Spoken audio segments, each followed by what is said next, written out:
Well, hello again, slurs. Welcome back to the Cheers to Comics podcast. I'm Brian Wayne, and this is Pull List Priorities. Pull List Priorities for November 6, 2019, to be precise. So, if you're not familiar with the show, Pull List Priorities is where I go through and I remind all of you, and partially myself as well, and we go through and we learn what the hell is coming out next week. Next Wednesday. So, whether I'm reading it or not, sometimes I go based off of speculative levels. Sometimes I'm genuinely excited about a book. Most of the time, I'm genuinely excited about a book. To be honest, I fucking love this shit. By the way, I curse. So yeah. Anyways, let's just get right down to it. You'll learn as we go. If you're not, it's not hard, guys. Come on. So, starting out with Action Lab Danger Zone. Normally I don't shout out these types of books, all that often, but with it being, right around Halloween and all, I guess, when you listen to this, it's going to be after Halloween, because I'm technically recording on the eve of Halloween. Yeah, that's how I'm spending my Halloween, making sure y'all get your nerd content. I'm okay with that, though. Amalgama, Space Zombie, number 2. So, Amalgama is essentially a mix of really all of the Danger Zone badass bitches with it. Zombie Tramp, Dollface, and Vamp Blade all come together. I read the first issue. I take that back. I didn't read it. I skimmed through the first issue, and it's exactly what I expected it to be, and that's a good thing. So, it's cool. I won't, it's nothing that I'm subscribed to, but I'm happy to say that I've got the issue 1. This other Danger Zone book, I am so fucking excited to talk about, is Going to the Chapel, number 3. David Pepose and Gavin Guidry. So, man. I'm glad that we got another issue so quickly, 2 weeks out from the last one, because we had almost 6 weeks in between issue 1 and 2, and then 2 weeks in between 2 and 3, and that's cool, because the way 2 went, we needed 3 almost immediately, and it worked out well. So I'm excited to talk about Going to the Chapel. That one's definitely going to make the podcast. And then we got a Zombie Tramp book. Number 65 is where they're at on that. Let's keep going to Aftershock. Shoplifters Will Be Liquidated, number 2. Patrick Kinlan and Stefano Simone. So for whatever reason, I didn't grab number 1, and I had every intention to. As a matter of fact, I even kind of notified Mile High Comics. I was like, hey, you might want to order a few more of these. I have a feeling it's going to be popular. So, but I forgot to put it on my list. So I need to go through, track down number 1. I haven't heard anything bad about it, but Aftershock Comics, dropping them. We're going to scoot all the way down to Scout now.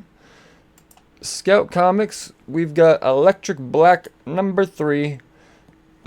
I am not reading this book. Joseph Schmalke and Rich Woodall. The Electric Black, a cursed antique shop. Interesting. Appearing anytime or space, soliciting customers it hungers to corrupt or devour. And then there's a bunch more here, but I'm just going to leave it at that. That actually sounds pretty fucking cool. And based off of Scout's track record and my likey to Scout, yeah, I'm definitely something that I'm interested in, for sure. But we have a number 1, and y'all nerds know how I love my number 1s. James E. Roach and Salo Farias bring us Wretches, number 1.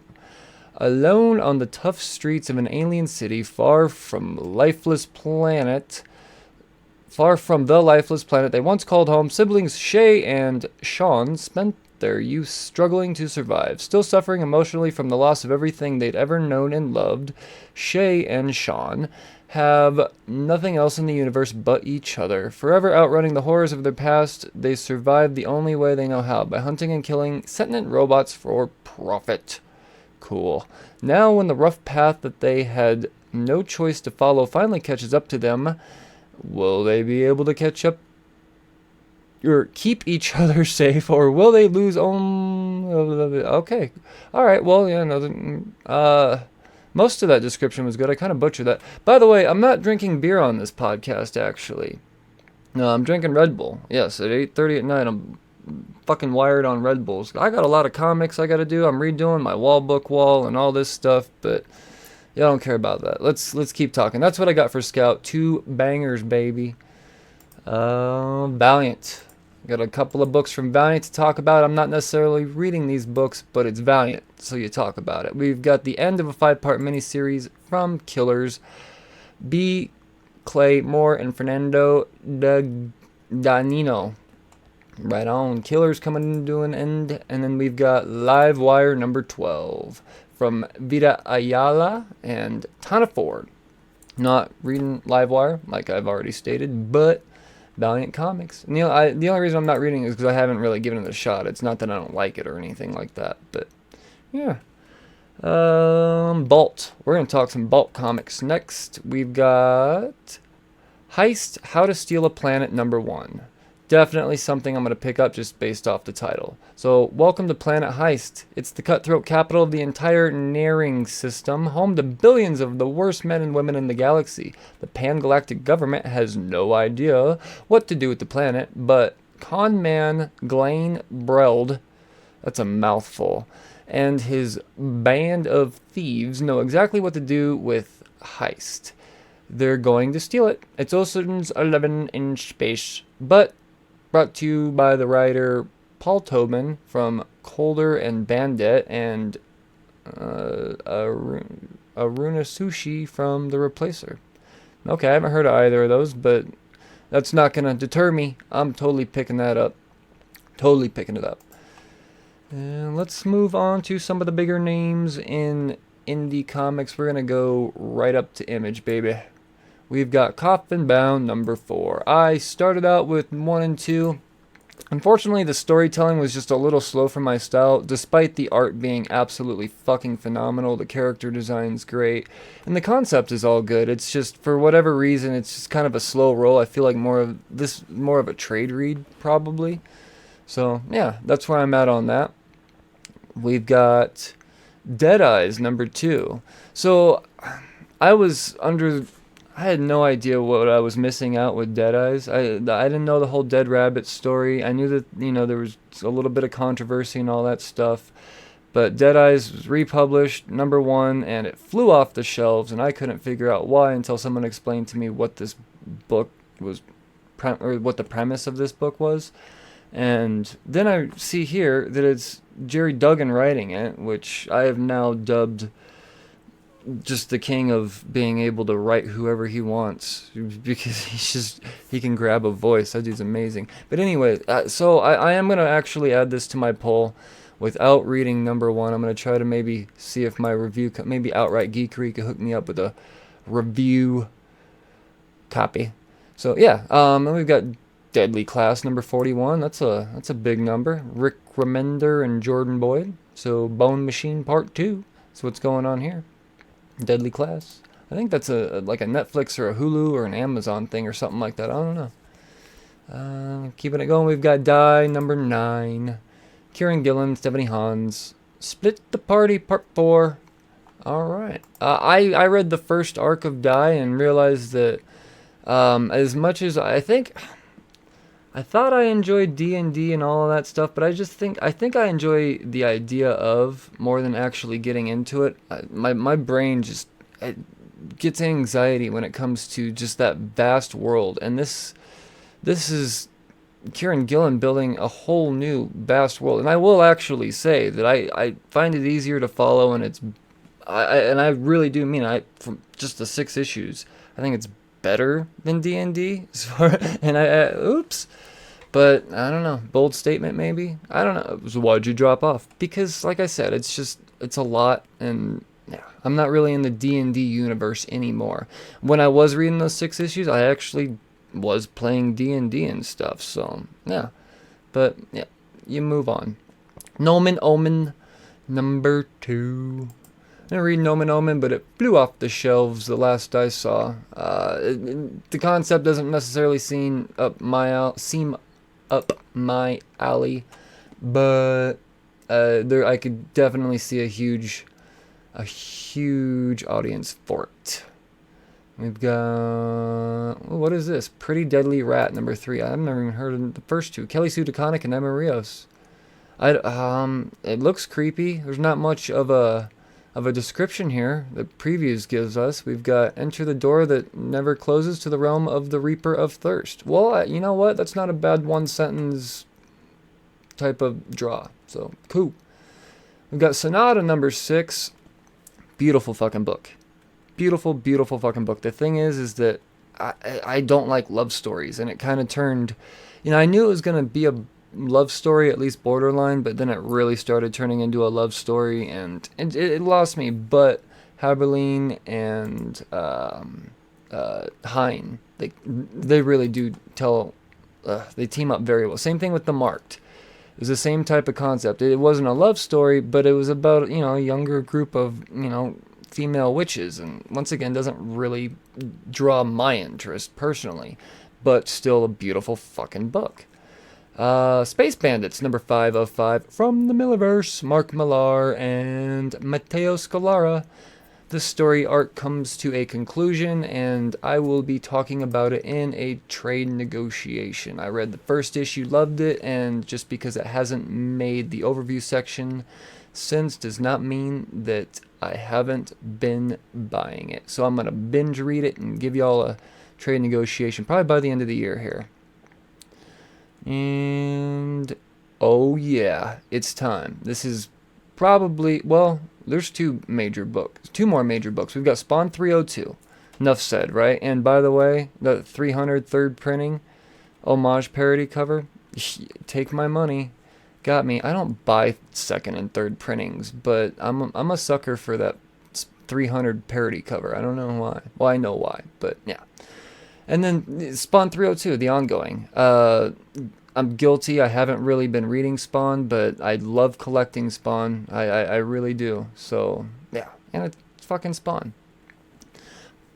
But the big book, the book of books this whole week, I will say, just based off of speculative levels, reviews I've already read, is Undiscovered Country. And this is a big one. As I've said, Charles Soule and Scott Snyder team up. Giuseppe Camicoli and Daniel Orlandini. Oh shit, man. This is gonna be big.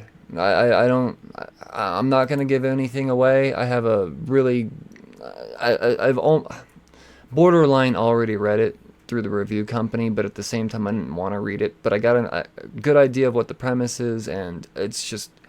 You're going to want to pick this up, and if an LCS will allow you, pick up 2 if you're a speculator, because eBay is going to be thirsty for this one. Maybe it's going to be mass printed, I don't know, but there's definitely going to be a high demand for it in the future. I promise.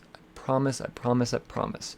But let's move on from Image. We're going to go to Dark Horse, baby. Dark Horse Comics, we got Berserker Unbound, number 4 of 4. Coming to a conclusion. So I read the first 2, and I decided I'm gonna binge the last 2. I fucking love this book. The first 2 issues, the second issue really threw me for a loop, and I'm okay with that. And I like being thrown for a loop, especially in the direction that I went. So, oh shit, yeah. Oh, what's this? Crone, number 1 of 5. You know I like my number 1s. Dennis Culver and Justin Greenwood. So the Sword Savior and Champion of Men, once known as Bloody Bliss, sorry, I'm losing my voice and my tongue apparently at the same time, is now nothing more than a reclusive old crone. Does she have the strength to answer the call for one last adventure? Oh man, I dig it. I kind of get a Once in Future vibe out of this, so I'm not gonna lie, but that's all right. I'm probably completely wrong. Now I see a badass old lady and I can go right to Once in Future. What do you know? But that's Crone, number 1. Another Dark Horse book that definitely needs to be shouted out is the comic we always wanted. No One Left to Fight, number 5 of 5. Aubrey Sitterson and Faiko Osio. So I have a feeling that this 5-part mini is actually just going to be something to really expand this universe, because as you can see here, there's clearly someone left to fight, just based off the cover. It's not a spoiler. There's someone, but man, I feel like this book can really branch out and go a lot of different ways, depending on how this one issue goes. It all depends on this one issue. We shall see, but I will definitely be picking it up. Let's move on to IDW. IDW Publishing. What is this? Addams Family, The Bodies. All right, Zoe Quinn and Philip Murphy. So this looks like it's heavily based off the animated. Yeah, there it is, Addams Family animated film. All right, well, it's a little tie-in there. So cool. If you saw the movie, which I believe is already out now, I would like to think that it's playing on Halloween. Yeah, you got a little comic to go along with it. What else here? For the gamers out there, oh, look at that. If you're a gamer that just so happens to not be into comic books and stumble upon this by accident and have somehow made it 16 minutes in at this point, then I've got something for you here. Gears of War Hive Busters number 3 of 5. I personally used to love the game back when I was had the time to play games. Probably one of my favorite first-person shooter games ever. But yeah, this Gears of War, man. IDW, they know how to take on a license, that's for sure. Teenage Mutant Ninja Turtles Urban Legends number 18. So this series continues on as... if they canceled this one, it'd be blasphemous, because it's continuing on to eventually fill out a storyline that was never finished. I think it ended at 24 and it was meant for 30. And at the same time, when it was originally published, it was published in grayscale, and now they're coloring it for us. So they give even readers that have the old issues in the past incentive to want to keep doing this. I am really picking this up to say that I have a complete Turtles run. Admittedly, I haven't been reading it, despite the fact that I did read the first 6 or 8 issues, and I dug those. But I knew that for, to do overviews of stories that have already been told, that's not very great time management on my end. So I got to be picky and choosy sometimes. I try to give you guys as much content as possible. Therefore, I got to read a lot. So, yeah. Transformers number 14, Brian Buckley, Anna Malkova, Bethany McGuire Smith. Alright, so the ongoing Transformers continues on. From what I understand, a punch has still not been thrown. I want to like a Transformers book, but I just haven't found it yet. Even the Galaxies just didn't do it for me. I don't really care about the Constructicons and stuff, but I don't know. I have faith eventually IDW is going to come through, and I know I'll be one of the first to know when it goes good, because, yeah, I've got major Transformer fans as friends that are reading this book, and they're going to let me know. They'll let me know. Dynamite books, baby. Black Terror number 2.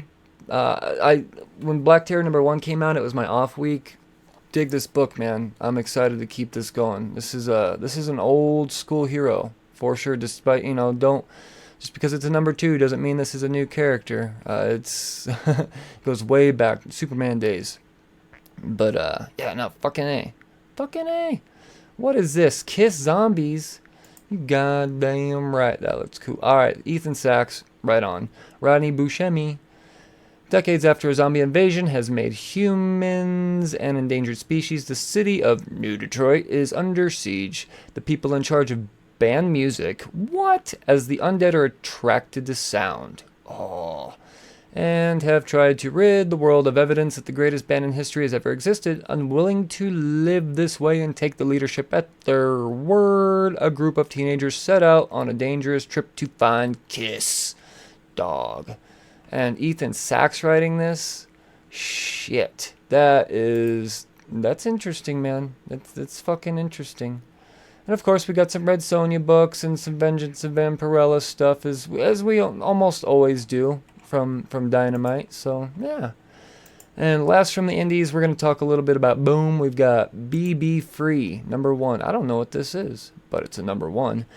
Gabby Rivera and Royale Dunlap. BB Free broadcasts her underground radio show from her remote swamp community, and she has no idea she's actually the chosen one.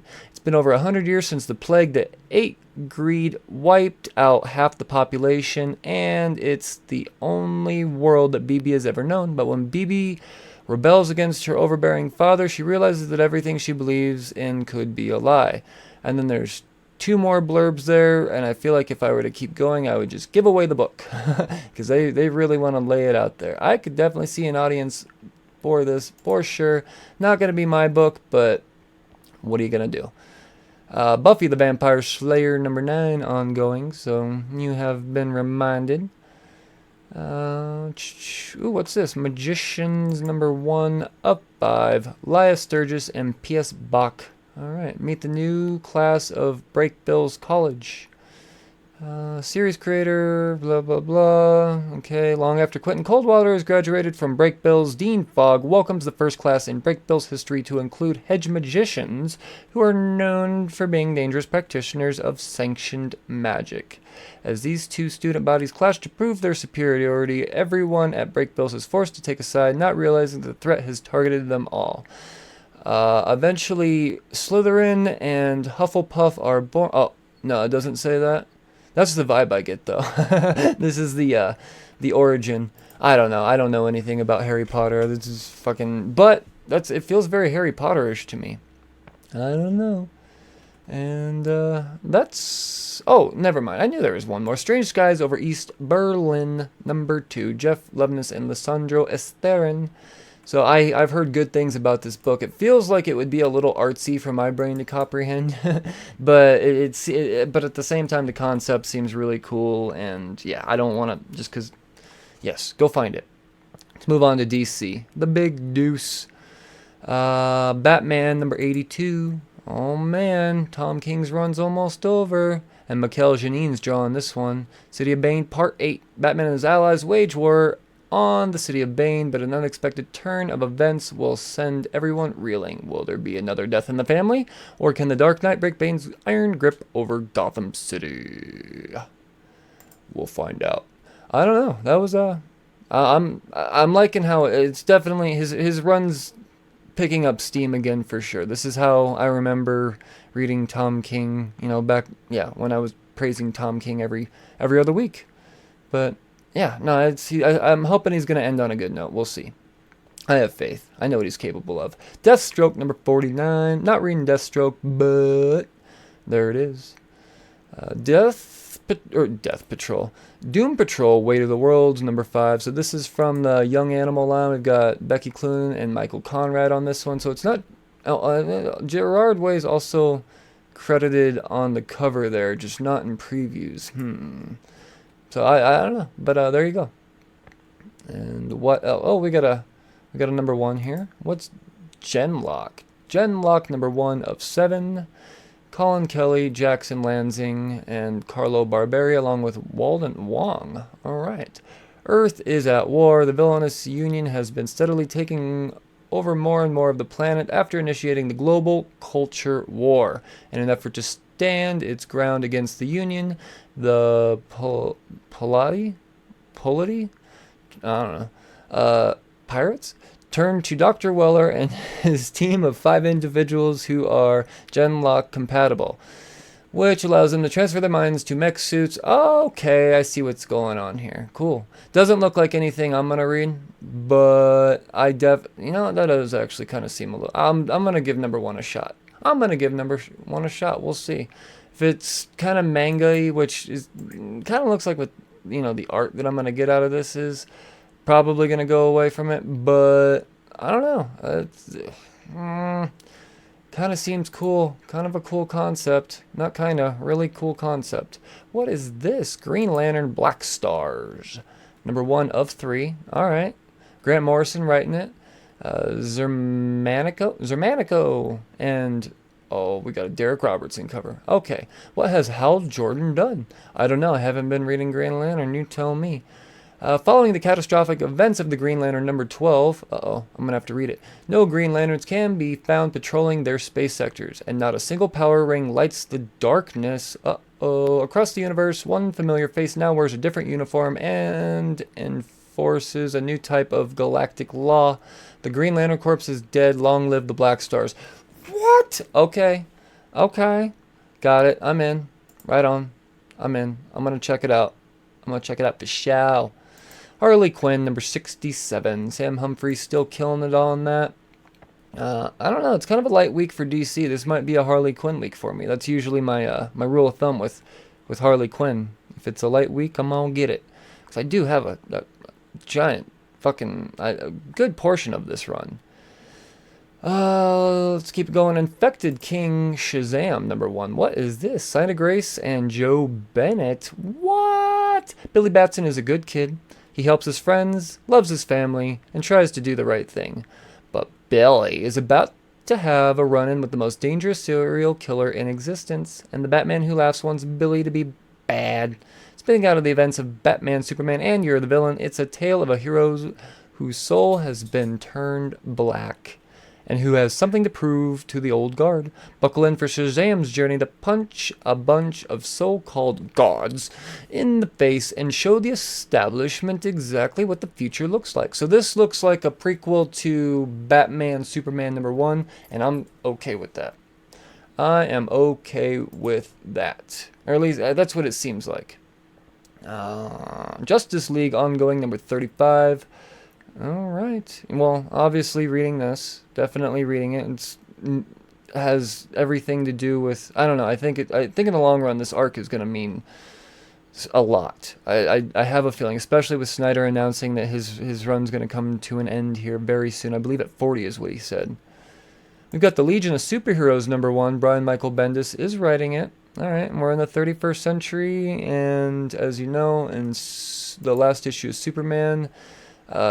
John was intrigued enough to at least give the position a shot, and he's going to be able to go back and forth between the 21st century and the 31st century, and I'm digging it. I'm going to give it a shot for sure. Bendis has been up and down with me since he went to DC, but definitely for speculative reasons, I think you would want to pick this up.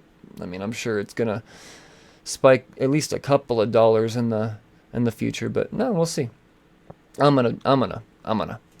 And Lois Lane, number 5 of 12. Greg Rucka, Mike Perkins. I'm not reading Lois Lane. Admittedly, I'm not a huge fan of the Superman universe and Superman family itself, but I hear great things about Lois Lane. I really do. I didn't give it a shot, but yeah, good stuff. And Wonder Twins, number 9 of 12. So, do I really... Come on, guys. Wonder Twins. Wonder Twins. I really thought this was just going to go 4 in the beginning. And I don't know if it was extended without me knowing or I was just mistaken. But fucking Wonder Twins, right? And we've got Young Justice. More Brian Michael Bendis along with Nick Darrington. And the Young Justice welcome Naomi. Y'all know Naomi if you've been reading comics or... followed any comic book news thing in the last year or so. She's gonna be the next big thing. It seems like. I don't know. I haven't read any of it, but I know of it. And that does it for DC Comics. Let's move on to Marvel. Marvel Comics. All right, we got an Absolute Carnage tie-in. Just one. Absolute Carnage Weapon Plus from Jed MacKay and Stefano Raffaele. One of the pilot missions of the Sim Soldier program, Rex Strickland, was given a highly classified mission by Nick Fury himself.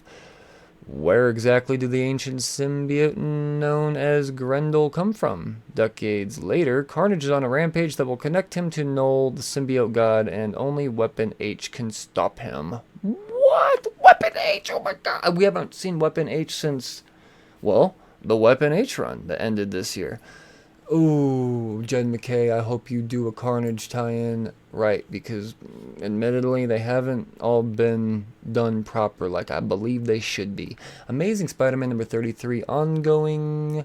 The last issue was very heavy on, spoilers, a little bit of Spider-Man 2099 setup in there. And I would imagine there's going to be a little bit more of this. I don't know. I think this run's starting to actually find itself now. I think it's starting to find a pace. And yeah, I don't know.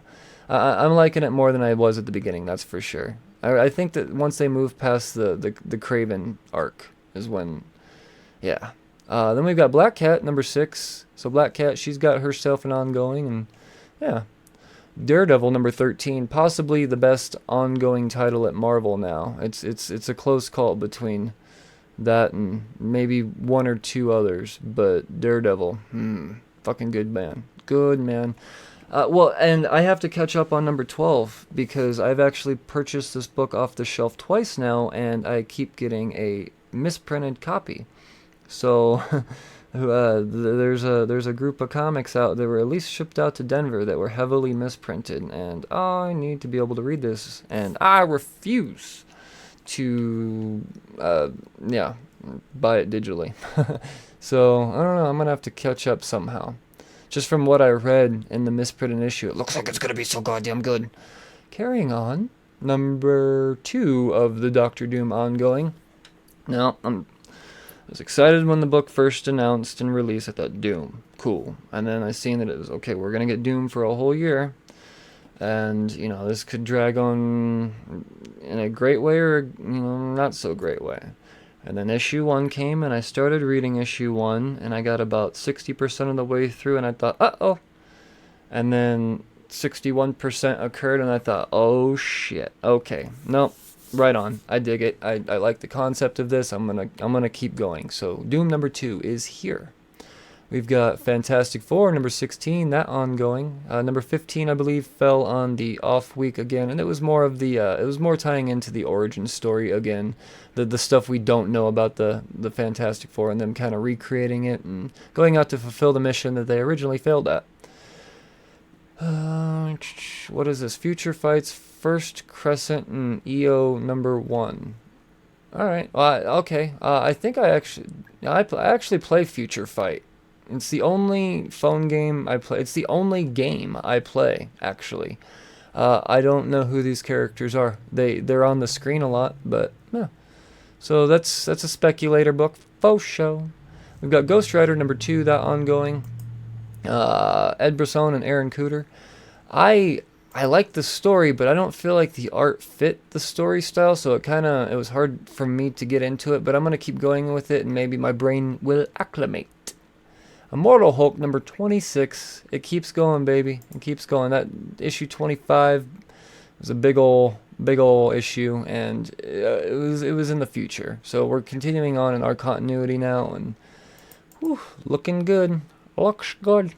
Magnificent Miss Marvel number 9. Oh yeah.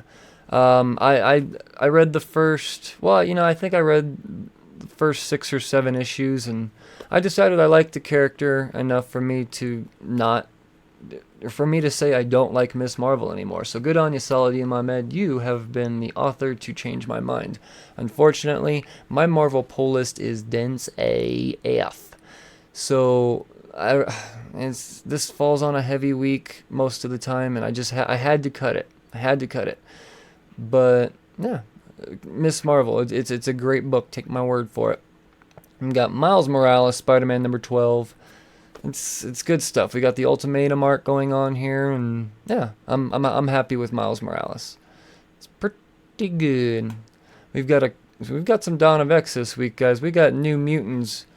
This is a big book. It's gonna fly off the shelves. Who's doing this one? Jonathan Hickman and Ed Brisson, baby. Oh yeah. You bet your ass this is gonna be badass. Along with Rod Reese doing the interiors. It's a no-brainer. This is an absolute definite pickup. Old Man Quill, number 11 to 12. It's coming to an end soon, and I've been digging it. Ethan Sachs is a master of the wastelands. He really is. I'm surprised they didn't have him write Dead Man Logan. I'm not mad that Ed Brisson is writing it, because he's writing a fucking maybe Marvel's best maxi series of the year. That's very possible. I off the top of my head, I can't think of anything better. But Old Man Quill has a chance to take the lead.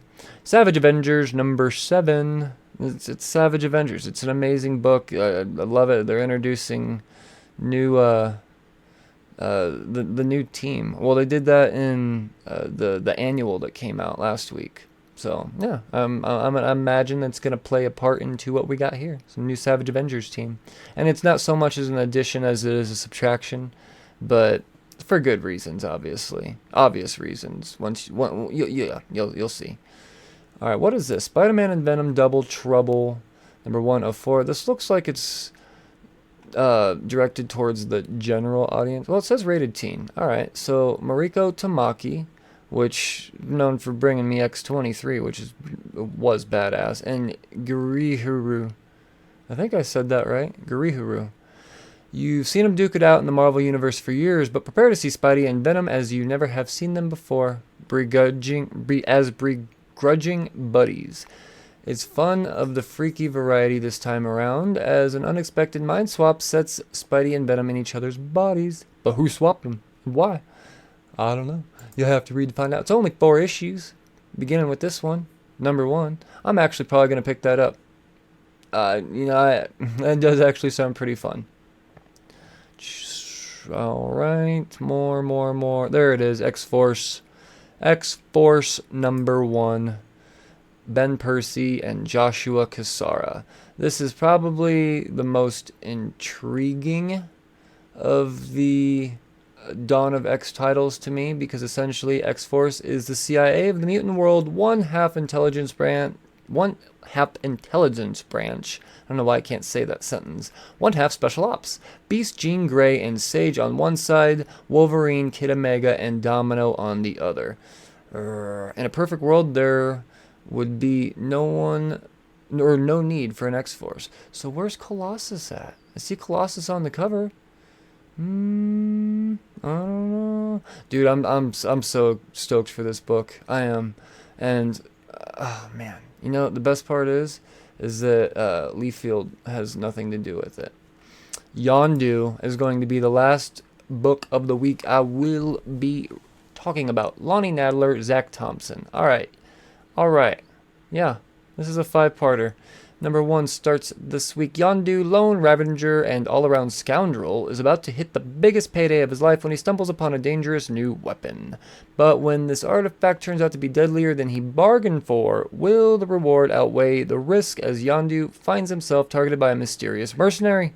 Plus, when an unexpected visitor from the future turns up to stop Yondu, it begs the question, exactly how bad did he screw up? Find out in the all-new miniseries.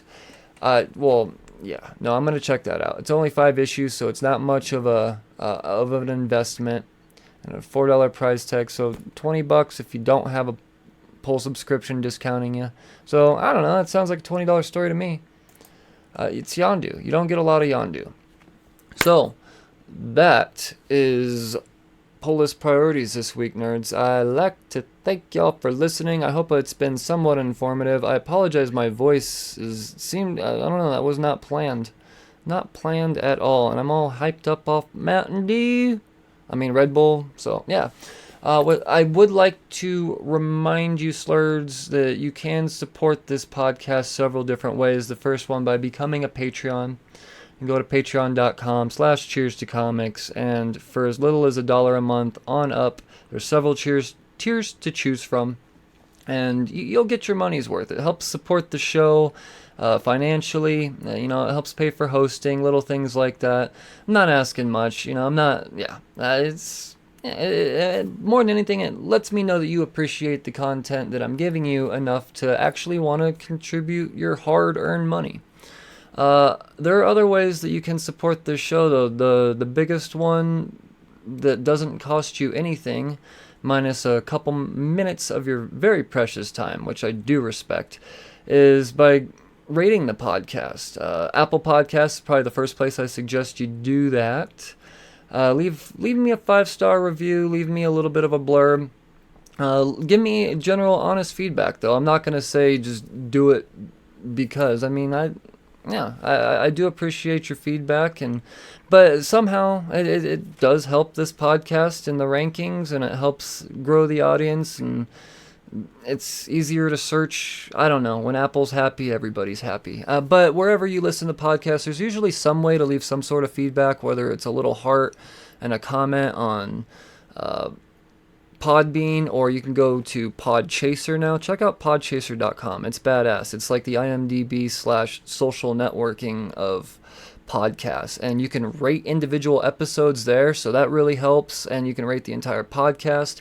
I'm a member of the second biggest list, actually, I'm proud to say, the Alternate Reality Radio list on Podchaser, so follow that whole list. There's tons of different podcasts on there. It's badass.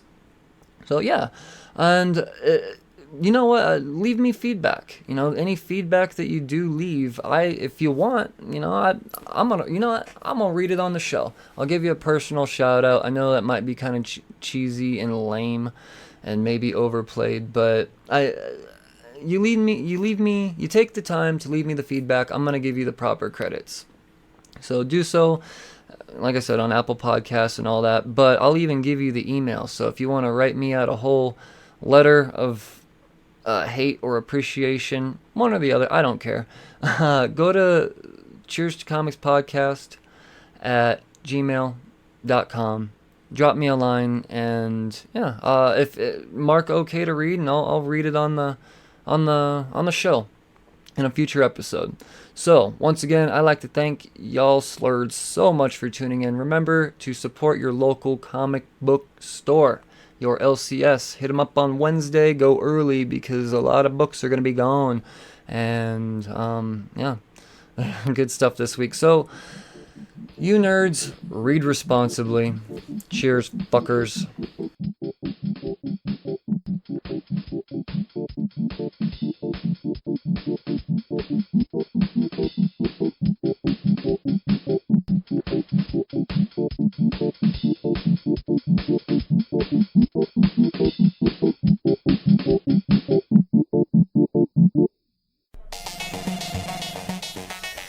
What's up, nerds? This is Rich, the host of the 3 Fat Nerds Podcast. I would like to invite you to check out our podcast. We have 2 shows every week, and both of our shows are about everything that is pop culture and nerdom. That's right, we talk about movies, we talk about comics, we talk about video games, we talk about role-playing games, we talk about Dungeons & Dragons, and so much more. You can find us anywhere you get podcasts just by searching 3 Fat Nerds. Also, while you're at it, go ahead and like our page on Facebook, 3 Fat Nerds Podcast. Follow us on Twitter and Instagram at 3 Fat Nerds Pod. And of course, you can check out our website, 8122productions.com. Most importantly, I hope you enjoyed the show. With that being said, there's only one thing left to say. That's later, nerds.